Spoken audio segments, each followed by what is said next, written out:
We have a lot of projects, clinical studies or development projects, and all of them involve co-design activities. So in those, we sit in a room with 3 or 4 stroke survivors, people with Parkinson's and their caregivers, and have a conversation.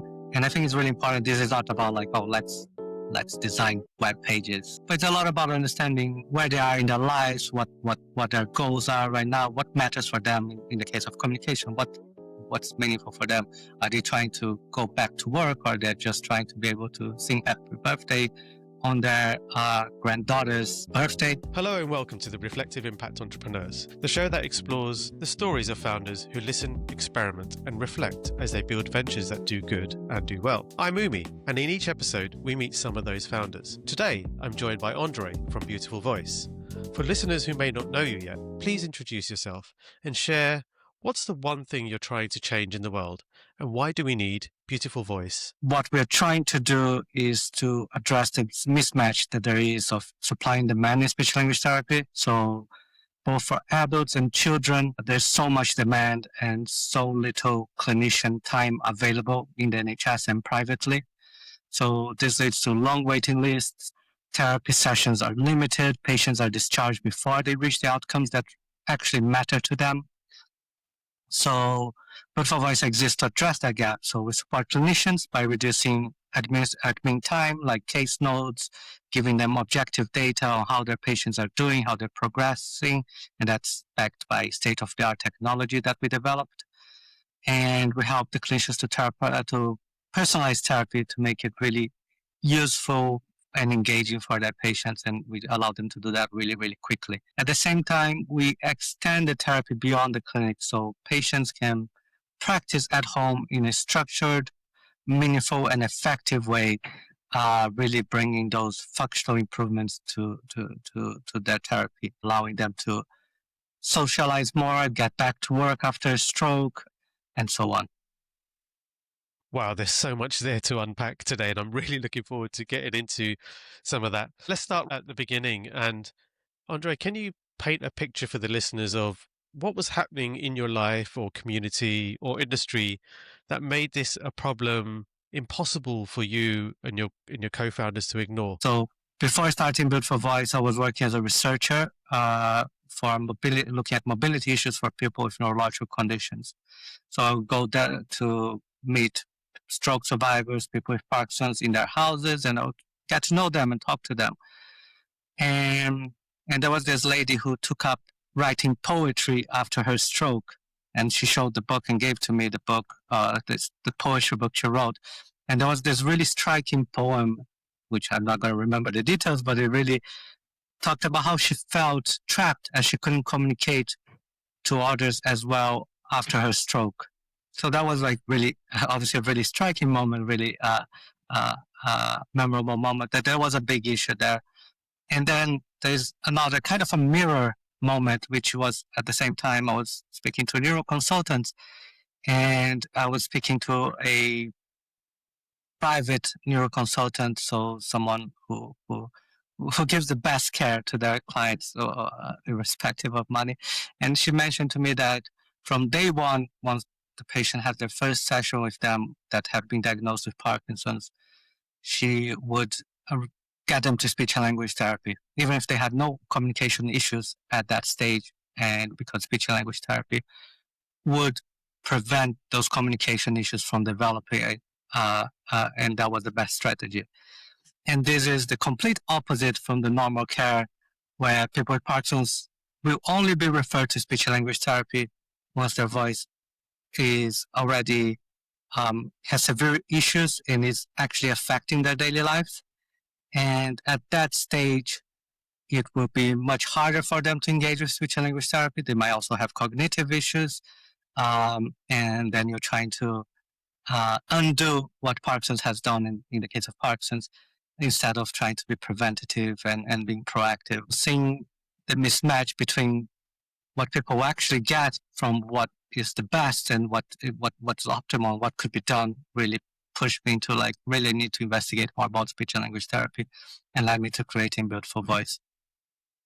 Wow, so much richness, right, in both those stories, and we'll get into actually one of them in a moment. How long has Beautiful Voice been going for since that first moment when you spoke to that lady who wrote that beautiful poem?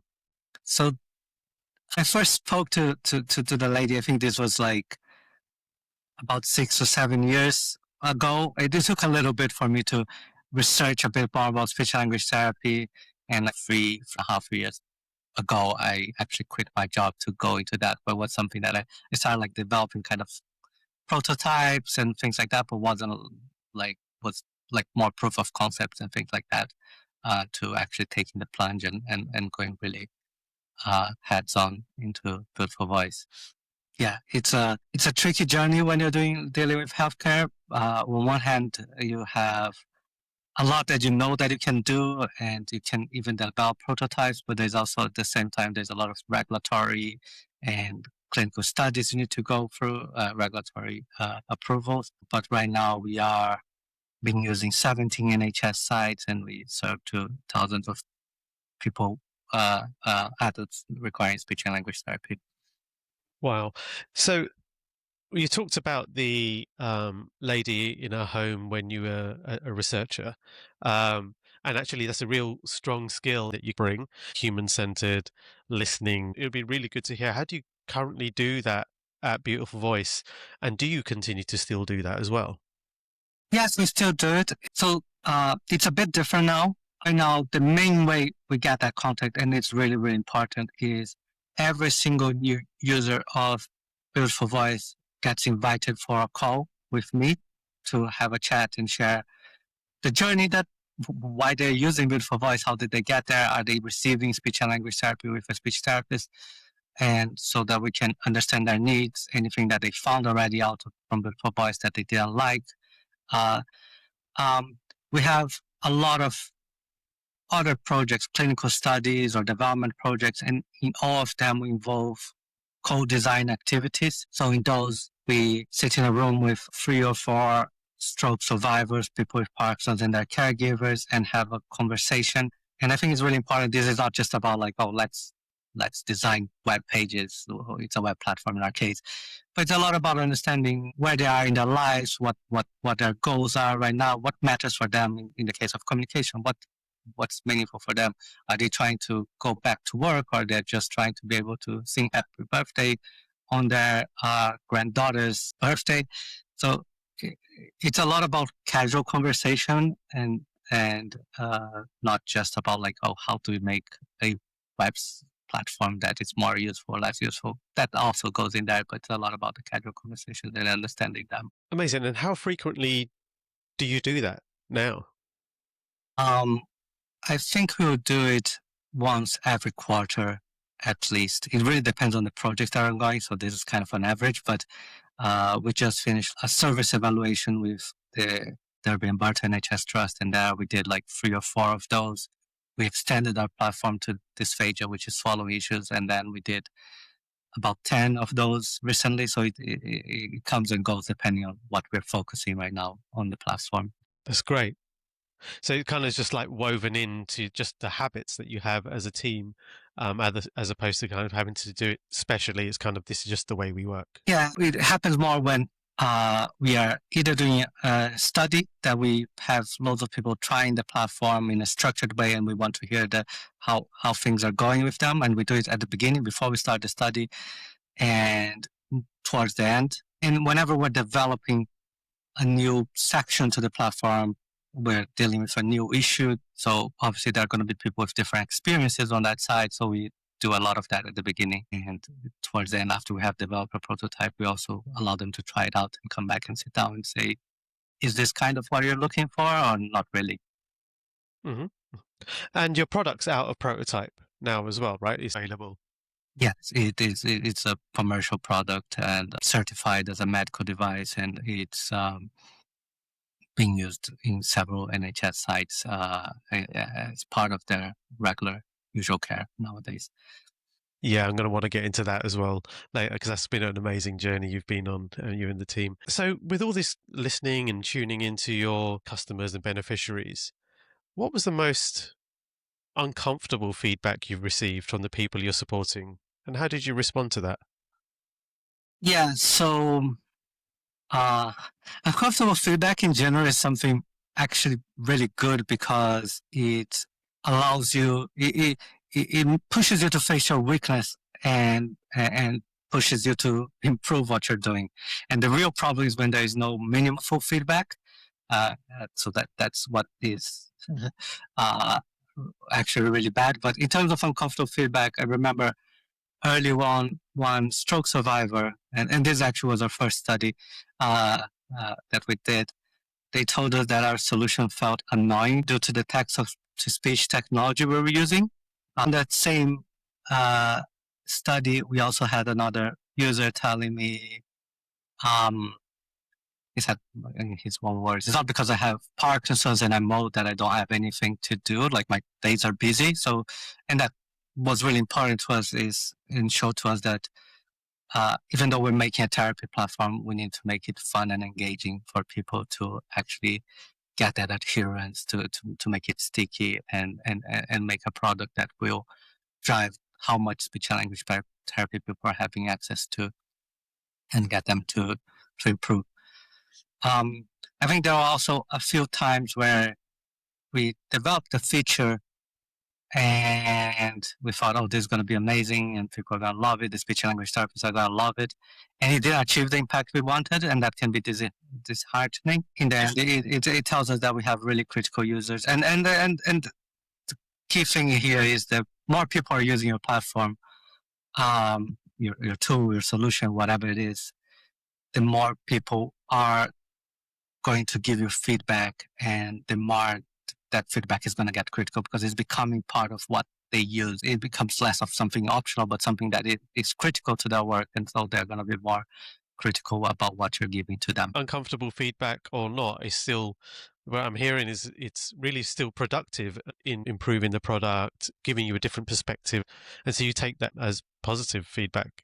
Does that feel right? Yes, all feedback is positive. It drives you in the right direction. But there are some times where you meet someone and they don't really engage with what you're showing and they don't tell you anything that should be improved. And that can be really frustrating.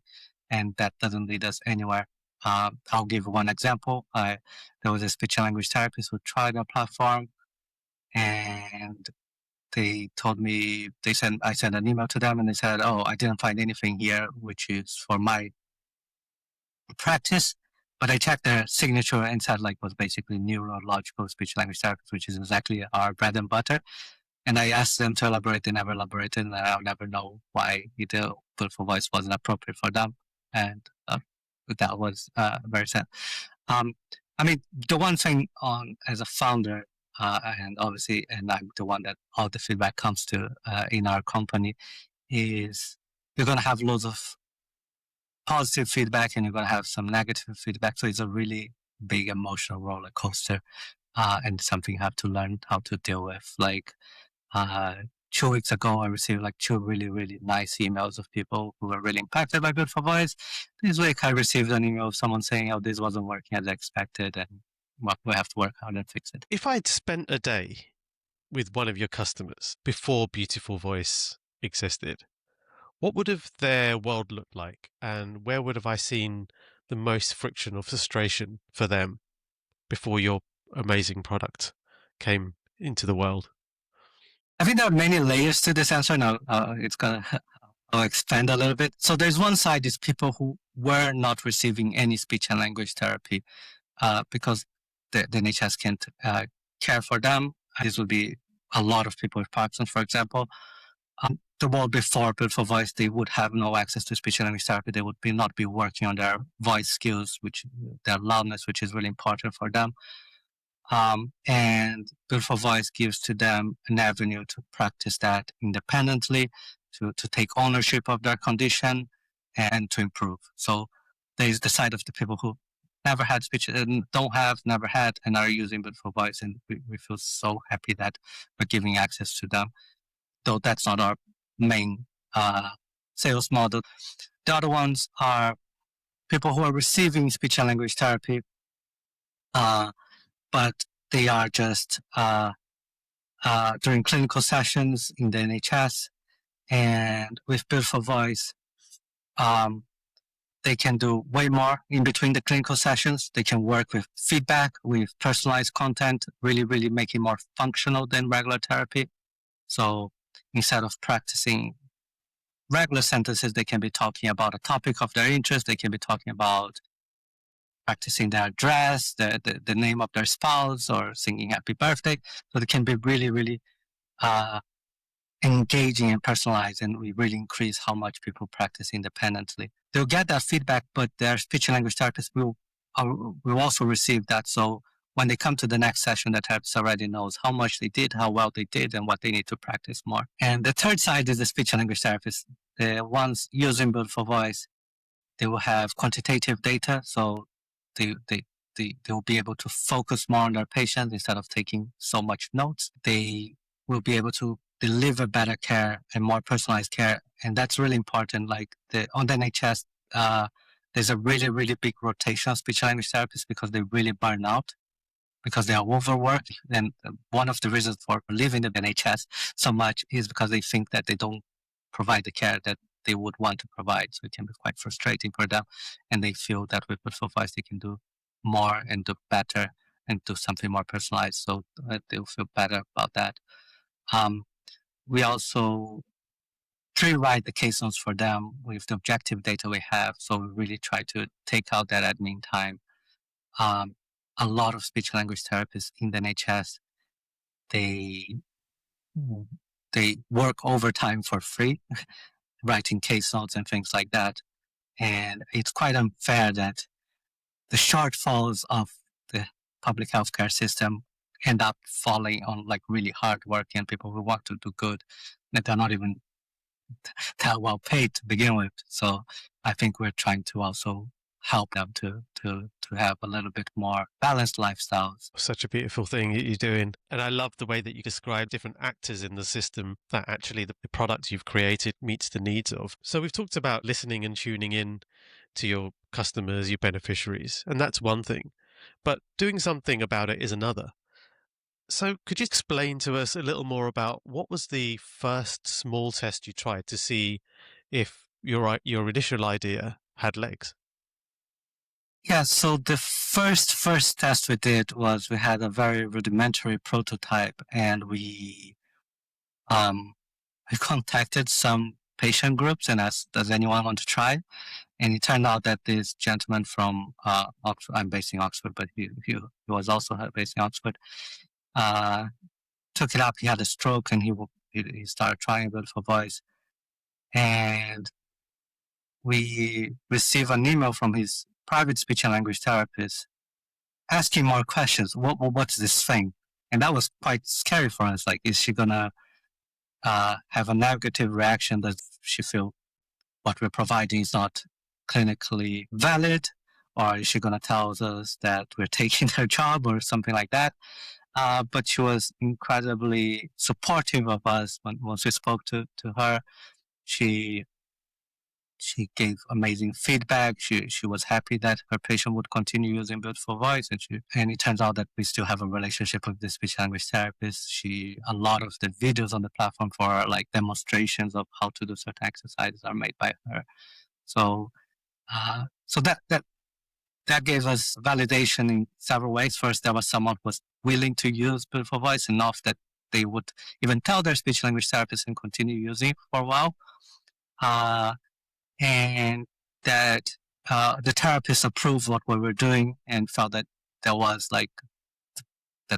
there was a need for a tool like that, a digital tool for speech and language therapy. Amazing. That's great.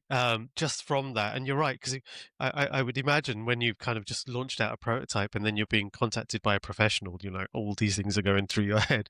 But it's wonderful, and it's great that you're still in contact with her, and she even did some content for you. That's absolutely that's a beautiful thing to have done. What was the last test you ran? So, I mean, we're always running tests. We're currently running a pretty big study with community stroke survivors across 4 NHS sites.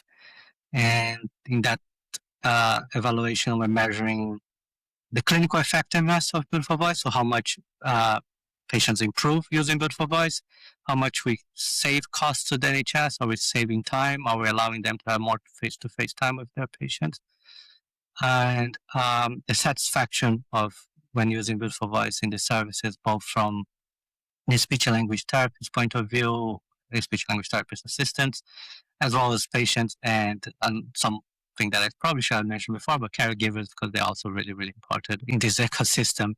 In terms of concluded tests, we finished one in December where we're expanding Beautiful Voice for swallowing difficulties. So after a stroke or traumatic brain injury, a lot of people have eating, drinking, or swallowing difficulties, and it can range from like you eat sometimes and you choke more often to really, really serious health issues that can cause aspiration pneumonia and even death. So it is a very important part of a speech language therapist work and a very sensitive part. So we collaborated with Professor Jackie McRae from CT St. George's to expand the platform, developing rehab exercises for these people with swallowing difficulties. And even though it was a small study, a small cohort, and quite short, the results were so positive. The people who used, and they used only for 2 weeks, and they were practicing quite diligently. They said that they felt better when they were eating. They really liked the platform. And we saw that in significant improvement in some patient-reported outcome measures. So what was really amazing. And just for some of the listeners who might be unfamiliar with this level of testing and rigor that you baked into the work you do, could you explain a little bit more about the experiment in December and how did you set it up and what were you looking for? Yeah, so this was a smaller and simpler experiment. So I'll talk about that one compared to the other one that we're running right now, which is a bigger one. So in that one, first of all, I think it's really important to have try to have collaborators which have experience in studies. In this case, we were collaborative City St. George's, so they have obviously a lot of experience with clinical studies. We engaged with Professor Jackie McRae to design the study. Before you finalize the study design, it's really important to involve some patients, some people who have lived experience to also contribute to the study design. So when we're talking about we're talking about co-design workshops and so on, it's not just about the product, it's about whatever test you're making people go through, you should hear their opinions and so on. Naturally, in this case, there was ethics approval. And once we got the prototype ready and the study ready, we would go with the patients through everything that's going to happen to them, giving them the opportunity to leave at any stage. And what we would do is we would measure their baseline data, so how they felt about their swallowing on day one. We would provide them exercises, and after 2 weeks, we would have a catch up with them. They would tell about their experience doing the exercises. So there was a lot of feasibility and acceptability elements there. But also, how did they feel? Are they choking less? Do they feel more comfortable eating out after doing those exercises? And even though we didn't expect to see, because it was so short, the study, we saw like really, really significant, like very strong signals that statistically significant improvement on how they felt.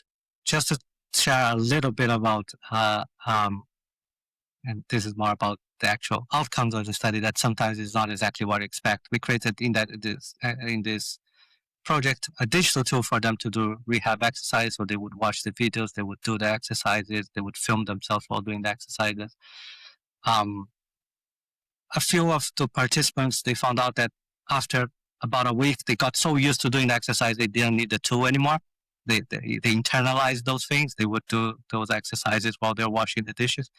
And even though we're developing a digital tool, the end goal is the improvement of the patient, them being able to access the rehabilitation. And those volunteers, they were able to successfully access, even though the tool at some point became not as important, but that's fine. Your tool is not the end goal. Just to give a little bit of a different perspective on the other study of running a service evaluation across 4 NHS sites, I'm not going to go too deep, but a lot of things are the same. But one key thing in that case, we're collaborating with the Health Innovation Network. So these are a group of organizations across the UK that help bring new technologies to the NHS, really trying to modernize the NHS and make it more efficient and effective. In that case, this is an independent evaluation, so we don't have direct access to the data. They have the direct access to the data, so there's a little bit of separation there.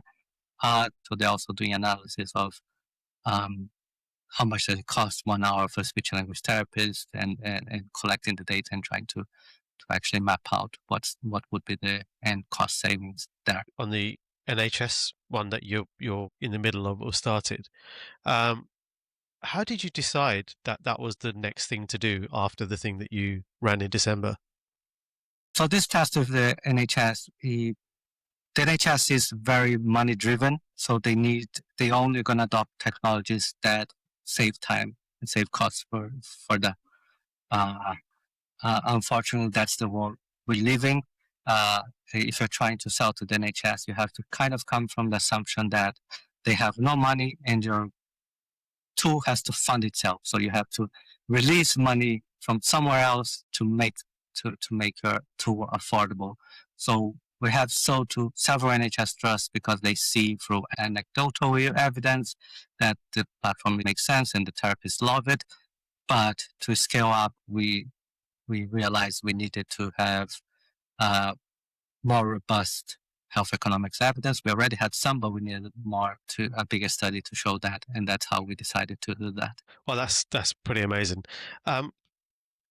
Experimenting isn't just about moving things forward. It's also about knowing when to pause or let something go. Was there a time you chose to hold back, and you're glad you did? Well, I think one of the great things about being a founder is that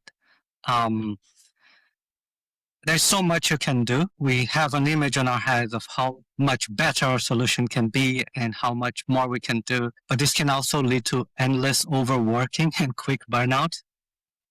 So internally, we try to discuss amongst ourselves, especially the founders, to try to have a balance. So there were several times that we felt that we wanted to go further, but we decided to focus on a certain number of problems only, as to not to create a behemoth of work and a behemoth of a solution. That doesn't mean that we don't have those aspirations and we don't have that ambition, and we're not going towards that. There's also another side, like when sometimes when we get a new influx of users, when you're getting, I don't know, those 2x, 3x scaling that people talk a lot about, you also get a lot of people bringing feedback or have more bugs. So sometimes I feel like, oh, if we had grown instead of 3x, we had grown 10x, would be great, but it wouldn't actually be great because the world would be falling apart at the same time. So there is that element that you want to be growing, but still delivering something with a lot of quality and achieving the benefits to end users aspire to. And was there like a specific example that you could share? It's okay if there isn't, like a specific feature or initiative that you were like, no, we're not going to do that. It's a bad example because we ended up doing that, but the dysphagia side, the swallowing side, for a long time we said we're not going to deal with this because we felt it's a more risky side of speech and language therapy. So we took a long while for us to take the plunge and do that. What happened eventually, we met a speech language therapist who is really enthusiastic about dysphagia rehabilitation. She was really excited to collaborate, and then we felt, oh, now we have the right partner, the person who knows the risk, who is gonna guide you. We didn't have clinical expertise inside the company, but we would have now the clinical expertise to go through that. So there are many times the beginning where people were talking about work on swallowing, but we didn't feel was the right moment back then, and it definitely wasn't. We would be working something that's more risky, and we wouldn't have the necessary support for that at that time. Yeah, I Yeah, absolutely love that. It's not a no, it's like a not for now. It like sits on the backlog. When you've got the confidence that you've got someone to work through it with you, you've kind of hit go on it. It's a beautiful way to think about these are like exciting things we could work on now, but maybe let's just wait a little bit. yeah. Just to add to that, like a little bit of a founder's journey is the people you're gonna meet. Uh, so you're gonna find people who are gonna be amazing partners, and they will be the opportunities. Finding the right person to help, like that speech and language therapist from the very beginning, who was an amazing partner for us and helped us a lot.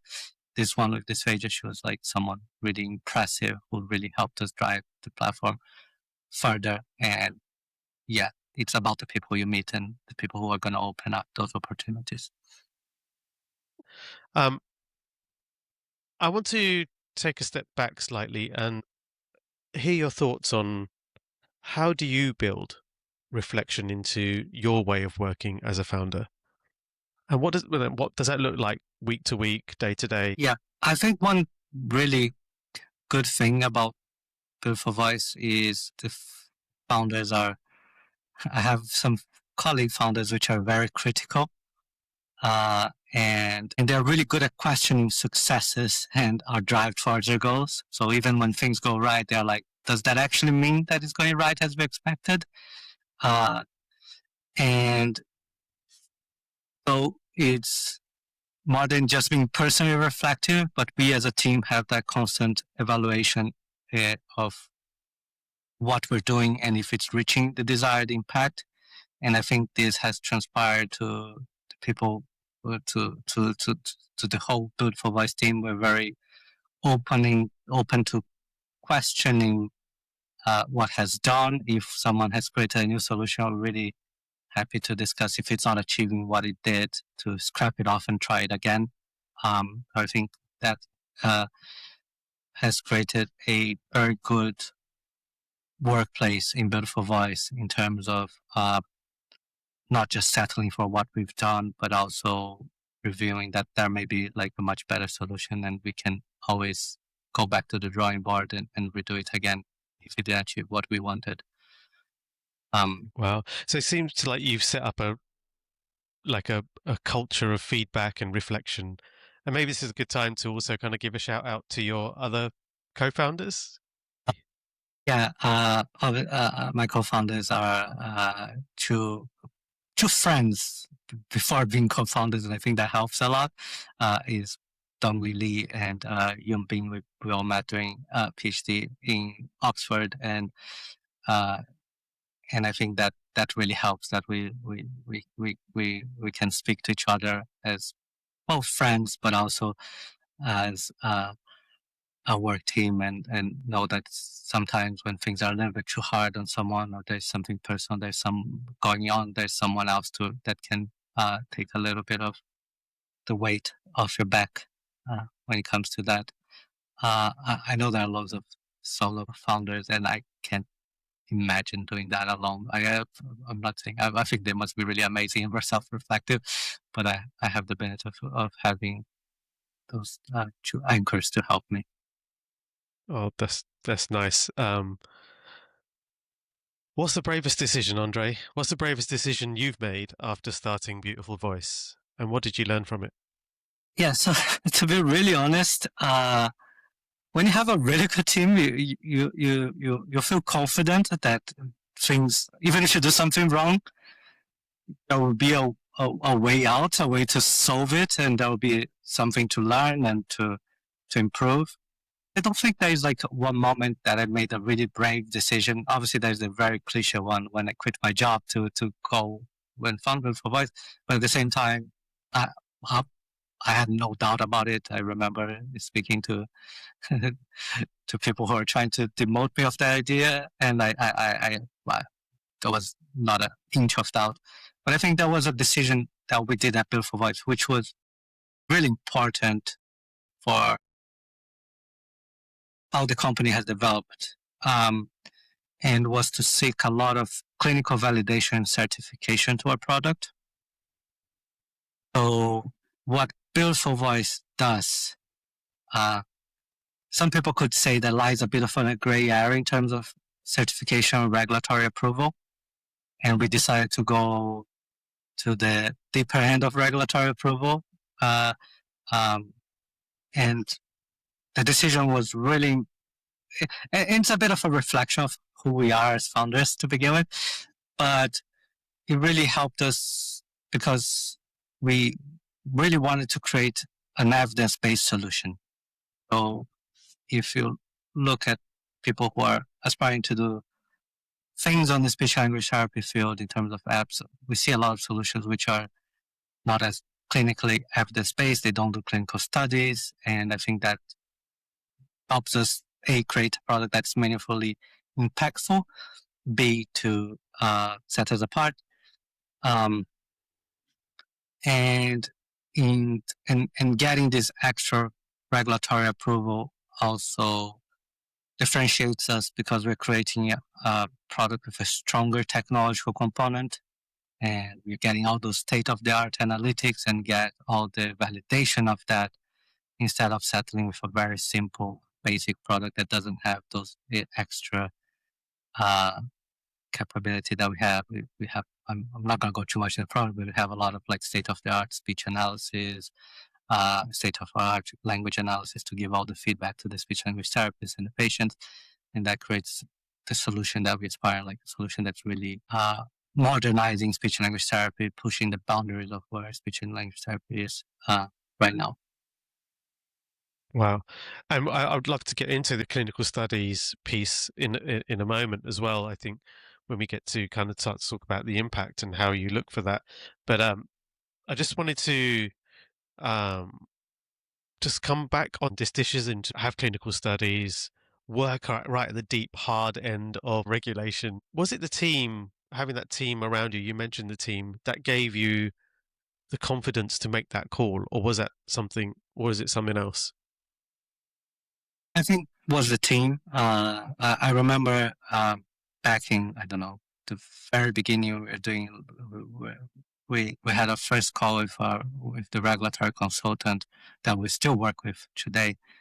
And he was like, you if you really want, you don't need to get regulatory approval. You don't need to get, in this case, it's UKCA class one approval. And he said you don't really need to do it, but if you want to do it, we can do it. And we knew that um, we have a very strong background. We want to get things which are, we want to get those really powerful analytics into the platform. So the first step was like, we really have to have a solid regulatory foundation and to build up from that. Helps me sleep at night knowing that I have that person, that consultant that's helping us and will be continuing to help us in the future. Now we're getting FDA approval. So still part of it's a continuous, endless journey. Wow. And from that experience, taking on regulation, now moving on to FDA, what stays with you from that experience of like trying those hard things and just pushing through it? And what's kind of stayed with you from that? It says a lot of things. So first of all, it was an area that I had to rely a lot on my co-founders. Dongli has a little bit more experience on the regulatory side. Yun is the one who takes care of a lot of the documentation. Uh, I, I also take a lot of part of the clinical risk, and those parts I became fairly I got a really good understanding of that now. Um, it's it shows also that you can learn a lot of stuff as a co-founder. You need to learn a lot of things that you are not used to, and I'll expand a little bit on this, and because the regulatory journey is not as just a single time point. Um, I remember the first time we sold to an NHS trust and was Kent Community, and they say they're interested in purchasing, and then they send, hey, this is the not exactly there is the information governance and clinical safety information that's required to go into the NHS trust. And they send out that document, and I look at that, I'm telling myself I've never seen this before. Uh, and and then you learn and you do it, and now I've done, I don't know, 17 times this type of documentation. It gets easier every day. It's not, because the NHS is very decentralized. The trusts are very decentralized. Everyone has their own documentation, their own interpretation. So you're always learning. But it's really impressive. Like, I feel like at that moment I was looking at like loads of things that I made no sense to me. DCB 0129, DCB 0160. Someone who has ever done IG to any NHS trust might have heard these acronyms before, but everyone else is thinking, what's that? And now I'm quite familiar with that. I feel like I can speak with some propriety on that and about that. When I work with NHS teams, sometimes I understand some things better than them, and sometimes they teach me. Not as amicably, both of these things, but so it shows that you can go a long way from, I don't know, from where what you think you are, what you think you know, and what parts you think, oh, I'm never gonna even need to learn those things, and someone else is gonna sort it out for you, and it's never gonna be always that way.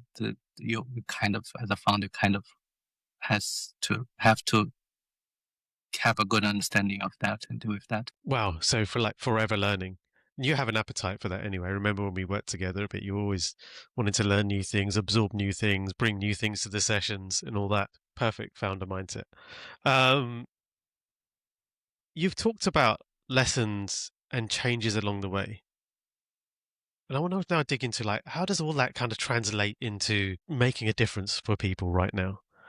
And we're going to kind of go into the kind of the more the kind of human stories of maybe kind of either be it speech and language therapists or the people that they're serving or supporting. Can you share with the listeners one story of someone whose life has been changed by Beautiful Voice and what changed for them?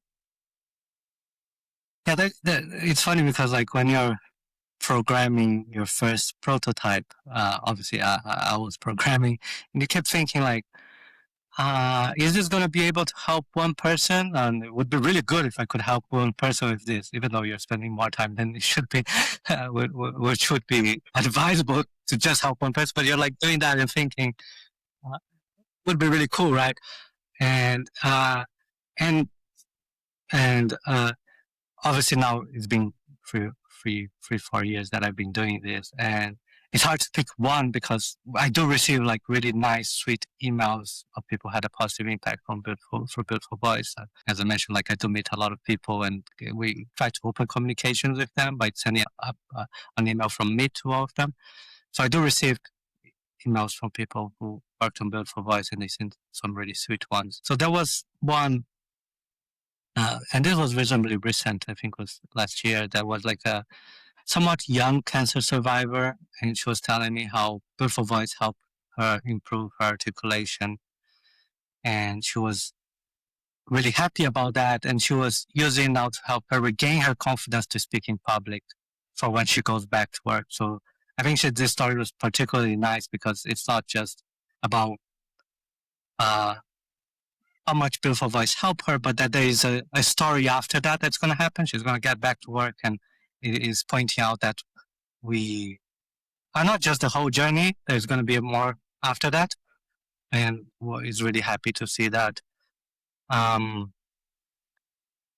think another one, and this is an early one, which was very early when we had like a free prototype and some people are trying, and then a speech language therapist tries the platform. I have never heard of her. She writes me an email asking for more information, telling me that she was using Beautiful Voice and she discharged her patient because with Beautiful Voice, this patient would be able to manage their condition really well.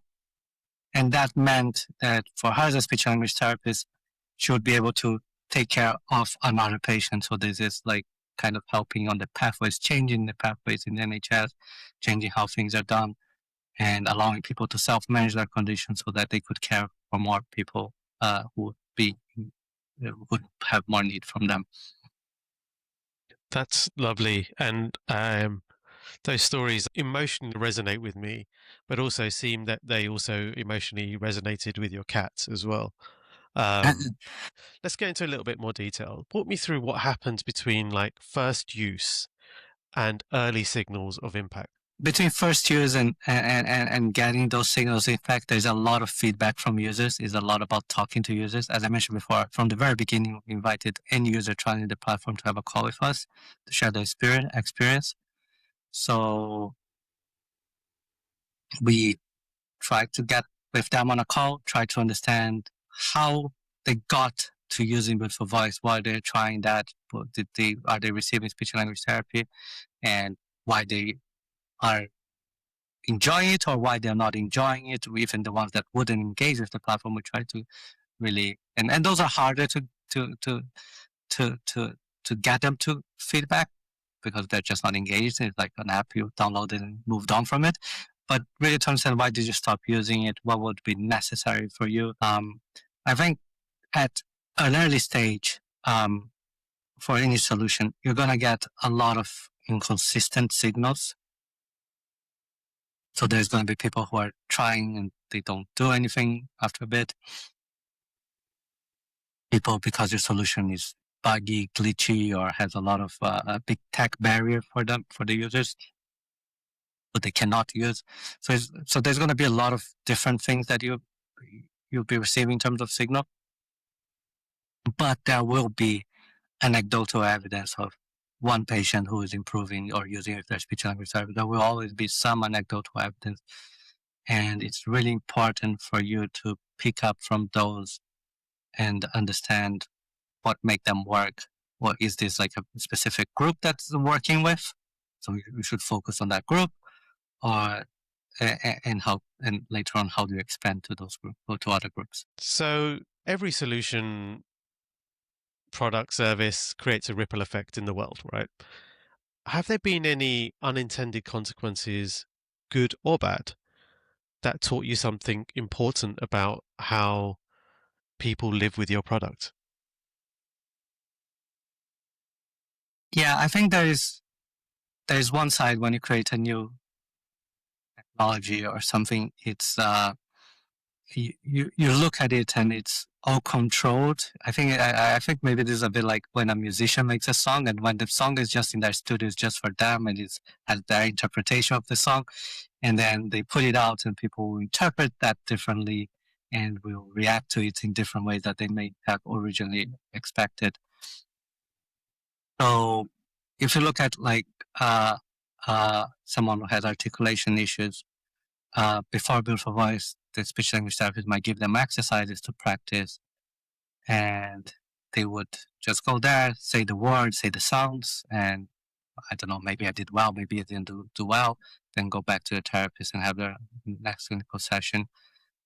With Beautiful Voice, we measure those things. So we give a number for intelligibility score. So they say a word and we say it got 90% intelligible or 70% intelligible. Even though it's a number, there's a level of abstraction there. What does 70% intelligible means? And some people, some users, they get really hung up with those numbers.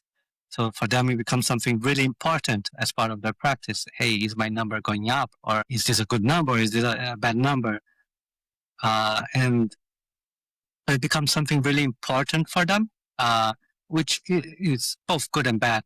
Like you don't want just to communication is not just about numbers or intelligibility scores, but it's about how you can interact with other people in the real world. But there was this one case, and this is like an unintended consequence, which was we changed the algorithm, we improved the algorithm. This was very early stages. And then I received a call from one of the users saying that every day he used to get 70% and now he's getting 65%. What's up?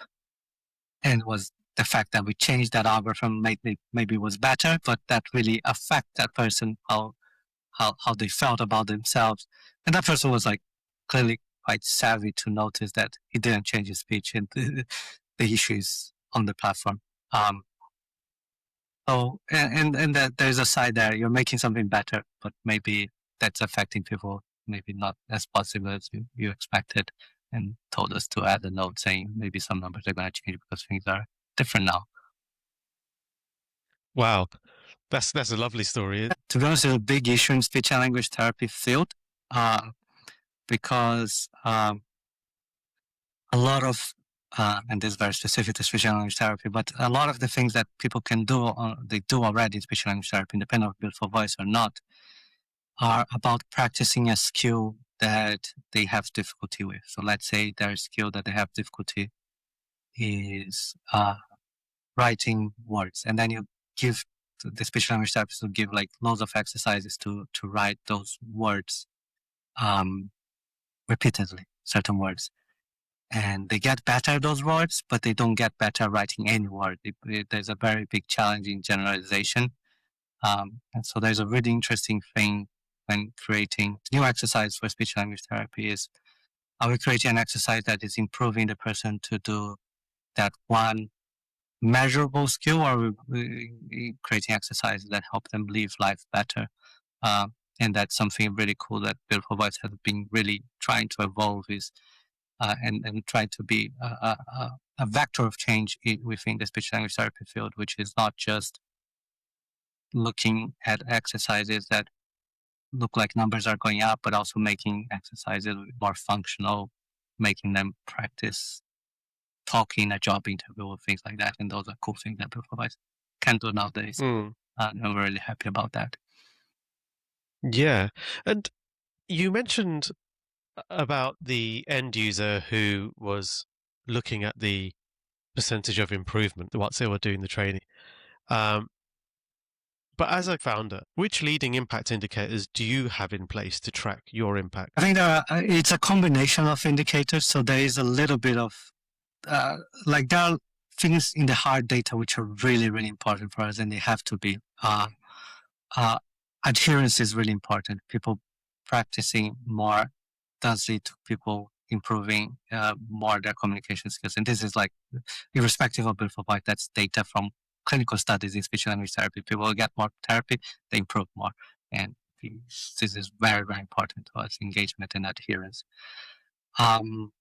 We have a lot of like our and unique side of beautiful voice, tech side, or having improvement in speech metrics, speech, right, the language, and voice metrics. So these are 3 areas of speech language therapy which are really important. But we try to imbue into any data collection that we're doing is patient-reported outcomes. So, and that's really important. It's not just did my numbers, my volume go up. How does that translate? Do I feel more comfortable speaking to strangers? Do I feel like I can go and buy a coffee? And those are standardized metrics within the speech language therapy world. They have like standardized questionnaires and ways to collect that data. But that's really important for us. And it's something that we, as someone with an engineering background, I didn't originally have that much visibility into that, but now I see that's really important to us. We try to also, and this is easier to do when you're doing a study, is also getting that satisfaction both from the patient and caregiver. The caregiver is so important. They sometimes also carry a little bit of the burden of the condition.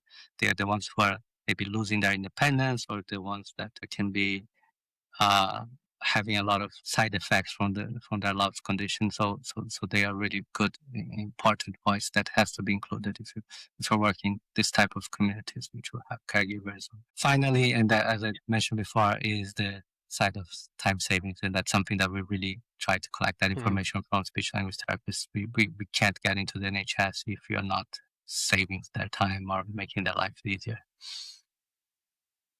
Yeah, well, loads. So loads of leading indicators, which is great, as it should be, I guess, at this stage, because impact takes time to see. So if you've got those leading indicators along the way, at least it keeps you pointing in the direction of the purpose that you set out to achieve.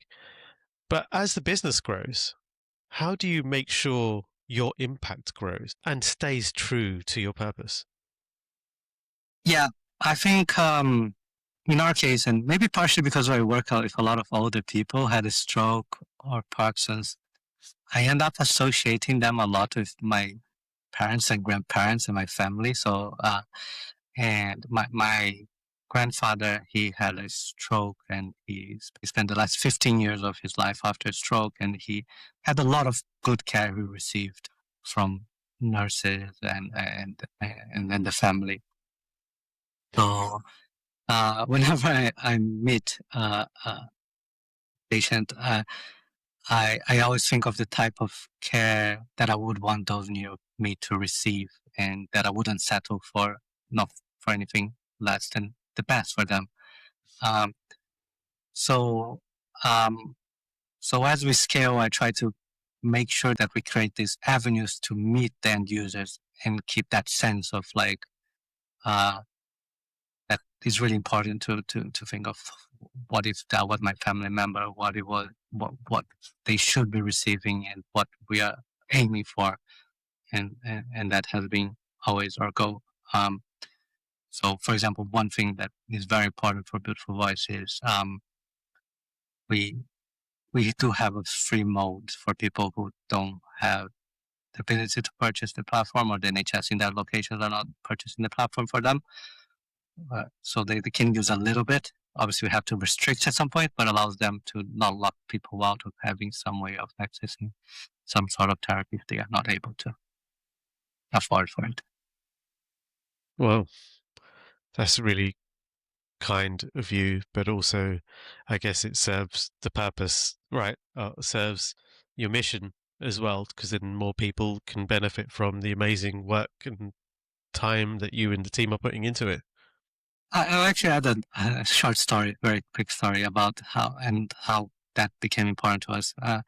On the very early stages of Beautiful Voice, I visited loads of community groups, and I would present Beautiful Voice and talk, oh, this is what we're trying to do. And I was in a community group, I think was Telford, um, and was a Parkinson's community group. And I was going to be the last speaker. And before me, there was a speaker talking about winter fuel allowance and how they can get, I don't remember, £15 a month. I don't know the details of winter fuel allowance, but and then I was going to present about this cool tech platform that if you have a computer with Wi-Fi, you can access to.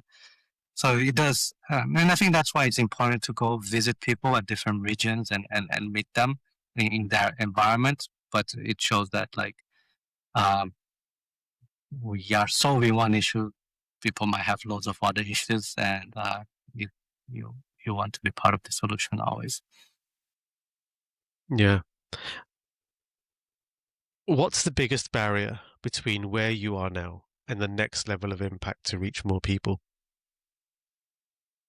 I think the biggest barrier is changing pathways in the NHS.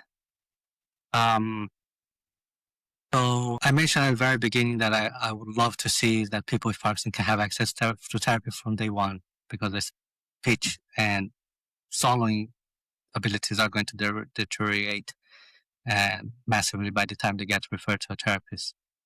So if I could, I would want them to have the same thing as in the case of a neuroconsultant diagnoses a patient with Parkinson's. They they assign them Beautiful Voice so they can at least work and monitor their condition early on and self-manage it by themselves. Or in the case of stroke survivors, they might receive 3 weeks of care and then they get discharged, and they are outside of the NHS now. So I wish they could continue their rehabilitation with Beautiful Voice as provided to them. This is not just, this is quite tricky, because at the stage that I would like to give the access to them, they are not patients to the speech and language therapy team. So they either been discharged or they haven't been referred yet. So even if the speech and language therapy team has access to Beautiful Voice, they cannot give to those people because that's not how the pathway works. And these are more extreme examples, but there are loads of examples within the NHS where, because things follow a certain protocol, the tool has to go inside that protocol instead of reimagining the pathways now that we have certain tools.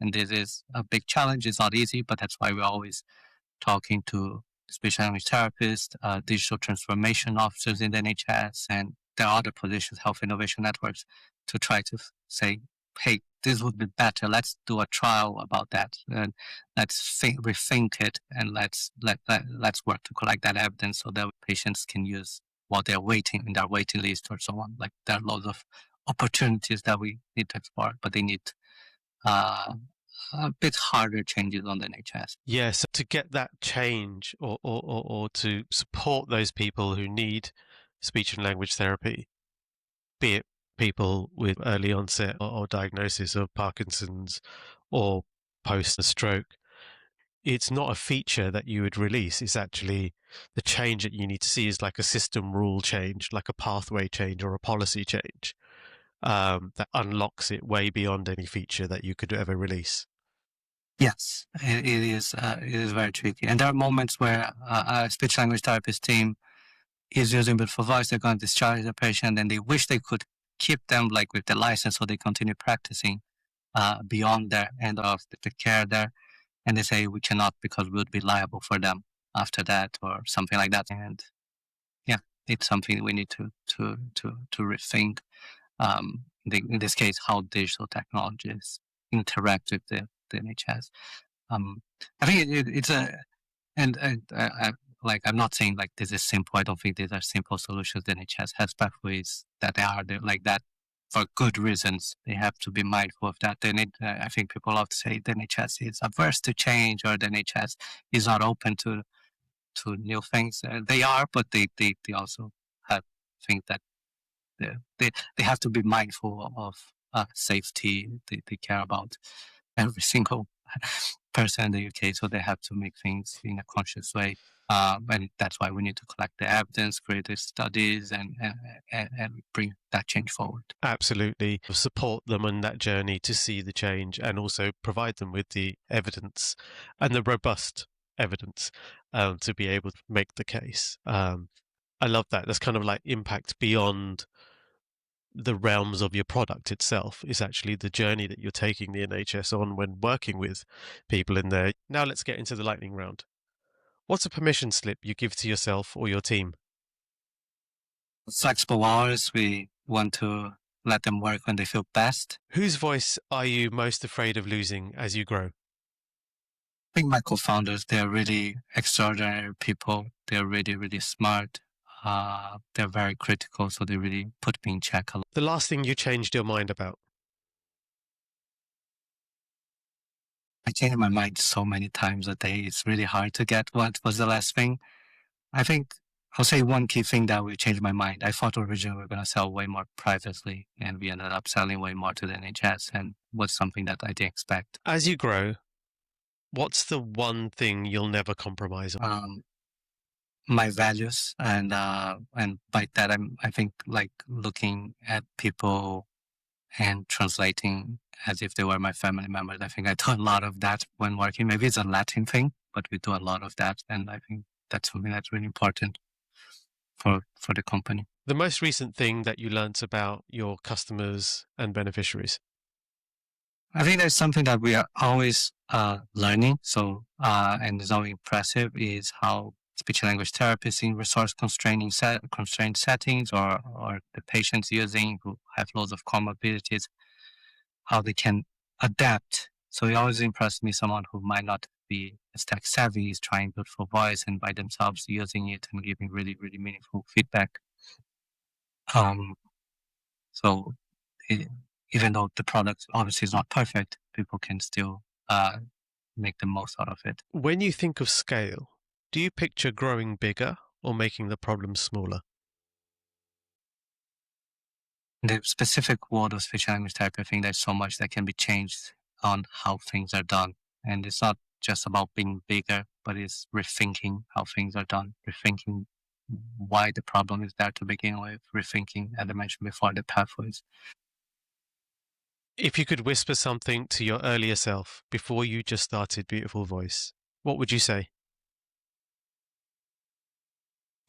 so many things that I would say, but you can't get it perfect on the first time. There are many times you think, oh, I should have done that, but like, uh, the mistakes are part of the journey. Um, and maybe if you did everything right, other things would have gone wrong and might have been worse to begin with. Thank you, Andre, for sharing your story so far. It's been such a pleasure speaking with you today. Before we wrap, where can people find out more about Beautiful Voice or connect with you? Yes, if you want to have a chat, please connect with me on LinkedIn. You can search Beautiful Voice Andre and you'll find me. If you know someone who has a communication difficulty or a speech and language therapist that would be interested in trying out something new, go to beautifulvoice.co.uk. We do have social medias. I don't remember them, but you'll find it on our website. If you enjoyed this conversation, please take a moment to follow or subscribe wherever you're listening and leave a quick 5-star rating or short review on your favorite podcast app. It really helps more people discover these stories from the reflective impact entrepreneurs while building businesses that do good and do well.